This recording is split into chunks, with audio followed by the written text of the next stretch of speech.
మరి ఈరోజు ఆయన అడగానే నన్ను పార్టీకి ఆహ్వానించినందుకు పవన్ కళ్యాణ్ గారికి నా ధన్యవాదాలు తెలుపుకుంటా ఉన్నాం. అలాగే ఒంగోలు రమ్మంటే తప్పకుండా వస్తాను, డేట్ ఫిక్స్ చేయమని చెప్పి చెప్పడం జరిగింది. మరి 2 డేట్లు మంచి రోజు చూసి డేట్లు ఇవ్వడం జరుగుతుంది.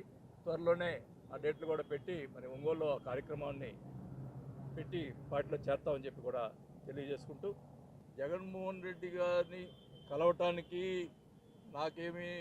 నేనేమి వ్యాపారాల కోసం కలగలే. కేవలం ప్రజల యొక్క పరిస్థితులను చూసి వాళ్ళ అవసరాలు బట్టి మనం పోయి కలిసాము తప్ప దాన్ని కూడా వక్రీకరించి నిన్న ఒక సాయి ఉన్నాడు, సాయి అని ఒక జర్నలిస్ట్ యూట్యూబ్లో జగన్ గారిని కలిసి బ్లాక్మెయిల్ చేసి డబ్బులు అడుగుతా ఉన్నాడు.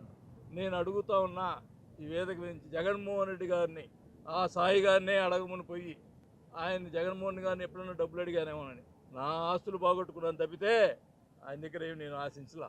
రాజకీయంగా నాకు అన్యాయం జరిగింది. సరే ఇవన్నీ ఇప్పుడు ఏదో బయటకు వచ్చి మాట్లాడటం కరెక్ట్ కాదు. వాళ్ళు ఏమైనా మాట్లాడితే అప్పుడు నేను స్పందిస్తా, ఏం జరిగినాయి కూడా అన్నీ చెప్తా. ఎందుకంటే రాజకీయంగా ఇప్పుడు ఏదో బయటకు వచ్చి విమర్శించడం నాకు మొదటి కరెక్ట్ కాదు. వాళ్ళు ఎవరన్నా రాంగ్గా రేపు స్పందిస్తే మటుకి మొత్తం ఏం జరిగినాయి కూడా పబ్లిక్గా తెలుపు. ఓపెన్గా చెప్పాను, నేను ఏ డిమాండ్ పెట్టలేదు, నాకు ఆ పదవి ఏమని చెప్పలేదు, ఏమీ లేదు. పవన్ కళ్యాణ్ గారు ఒకటే చెప్పారు, నేను మనం కలిసి పనిచేద్దాం, నేను అన్ని బాగా చూసుకుంటాను అని చెప్పాడు. అంతే, మేము అడగలేదు. ఆయన నేను పవర్ కోసం ఎప్పుడు పాకులాడలేదు. పవర్ కోసం పాకులాడితే ఆ రోజు మంత్రి పదవి వదులుకునేవాడిని కాదు. 4 years కంబైన్డ్ స్టేట్లో మైన్స్ మినిస్టర్గా ఉన్నాను. ఒక్క నిమిషం ఆలోచించుకుంటూ వచ్చాం. పవర్ కోసం ఎప్పుడూ ఆలోచించలేదు. ఇప్పుడు కూడా ఒక్క డిమాండ్ ఇప్పుడు అడగండి, ఏమన్నప్పుడు పార్టీలో ఉన్నటువంటి నాయకులు ఉన్నారు కదా, ఒక్క డిమాండ్ కూడా నేను అడగలేదు. ఒకటే మీరు చిన్న ఉదాహరణ చెప్తాను. పవన్ కళ్యాణ్ గారిని కలవకుండా నేను రాజీనామా చేసి డిమాండ్ చేసేవాడిని అయితే రాజీనామా చేయకుండా వచ్చి మాట్లాడేవాడిని కదా. దానికి ఏం చేసిన దానికైనా నేను సిద్ధంగా వచ్చాను. నేను ఈరోజు రాజీనామా చేసి వచ్చాను.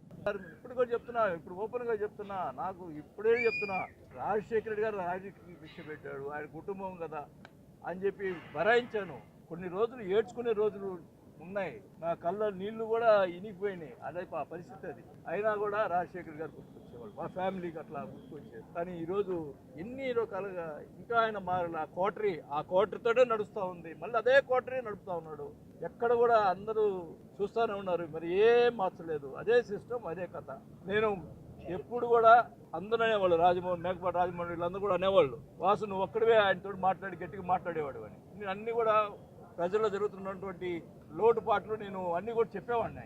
దానికని ఆయన నన్ను ఇదేంది ఇట్లా నెగిటివ్గా చెప్తాడనే ఆలోచన, ప్రజల్లో జరిగేది చెప్పడం కూడా ఆయన రుచించేది కాదు. అది నా పరిస్థితి.